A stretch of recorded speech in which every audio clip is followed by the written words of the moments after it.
ಎಲ್ರಿಗೂ ನಮಸ್ಕಾರ. ನಿಜವಾಗ್ಲೂ ನಮ್ಮ ಕನ್ನಡಿಗರಿಗೆ, ನಮ್ಮ ಕನ್ನಡ ಜನತೆಗೆ ಯಾವ ತರ ನಾನು ಕೃತಜ್ಞತೆ ಹೇಳಬೇಕು ಅಂತಾನೆ ಗೊತ್ತಾಯ್ತಿಲ್ಲ. ನಿಜವಾಗ್ಲೂ ನಾನು ಬಿಗ್ ಬಾಸ್ ಮನೆ ಒಳಗಡೆ ಇದ್ದಾಗ ಹೊರಗಡೆ ನನಗೆ ಈ ತರ ಸಪೋರ್ಟ್ ಸಿಗ್ತೈತೆ, ಈ ತರ ನನ್ನ ಎಲ್ಲ ಪ್ರೀತಿಸ್ತವ್ರೆ, ಆ ಪ್ರೀತಿ ಪ್ರೋತ್ಸಾಹ ಕೊಡ್ತವ್ರೆ ಅಂತ ಕನ್ಸ್ ಮನ್ಸಲ್ಲೂ ಅನ್ಕೊಂಡಿರ್ಲಿಲ್ಲ. ಸಖತ್ ಖುಷಿ ಆಯ್ತು ಆಚೆಗೆ ಬಂದಾಗ. ಇನ್ನೂ ನನಗೆ ನಾನೇ ನಂಬಕೈತಿಲ್ಲ. ಆಮೇಲೆ ನನಗೆ ಸಖತ್ ಖುಷಿ ಆಗೋದೇನಂದ್ರೆ, ನಮ್ಮ ಯೋಧರಾಗಿರ್ಬೋದು ಅವರು ವಿಡಿಯೋ ಮಾಡಾಕ್ತಾರೆ.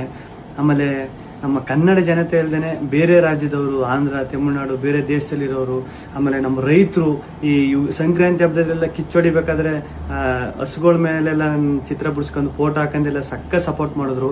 ಆಮೇಲೆ ನಮ್ಮ ಆಟೋ ಡ್ರೈವರ್ಸು ಸ್ಟಿಕ್ಕರ್ಸ್ ಎಲ್ಲ ಹಾಕೊಂಡು, ಆಮೇಲೆ ಪಾಪ ಈ ಟ್ಯಾಟೋ ಹಾಕೊಂಡು ಅವ್ರು ಯಾರು ಅಂತಾನೆ ಗೊತ್ತಿಲ್ಲ ಪಾಪ, ಟ್ಯಾಟೋ ಎಲ್ಲ ಹಾಕೊಂಡು ಅಷ್ಟೊಂದು ಪ್ರೀತಿ ತೋರಿಸಿದ್ರು. ಒಬ್ರು ಇಬ್ರು ಅಂತ ಹೇಳೋಕ್ಕಾಗೋದಿಲ್ಲ, ಚಿಕ್ಕ ಮಕ್ಕಳಿಂದ ಹಿಡಿದು ದೊಡ್ಡವ್ರವರೆಗೂ ಅಷ್ಟೊಂದು ಪ್ರೀತಿ ಪ್ರೋತ್ಸಾಹ ಕೊಟ್ಟು ಈಗಲೂ ಕೊಡ್ತಾ ಇದ್ದೀರಿ. ನಿಜವಾಗ್ಲೂ ನಾನು ಬದುಕಿರೋವರೆಗೂ ಇನ್ನೊಂದು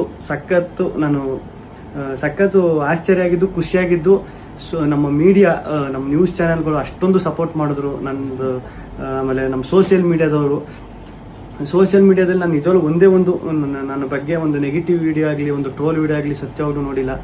ನಿಮ್ಮ ಪ್ರೀತಿ ಪ್ರೋತ್ಸಾಹ ಎಲ್ಲ ಹಿಂಗೆ ಇರಲಿ ಕೊನೆವರೆಗೂ. ಹಿಂಗೆ ಐತೆ. ನಾನು ಈ ಪ್ರೀತಿ ಪ್ರೋತ್ಸಾಹನ ಕೊನೆವರೆಗೂ ಉಳಿಸ್ಕೊತೀನಿ. ಧನ್ಯವಾದಗಳು.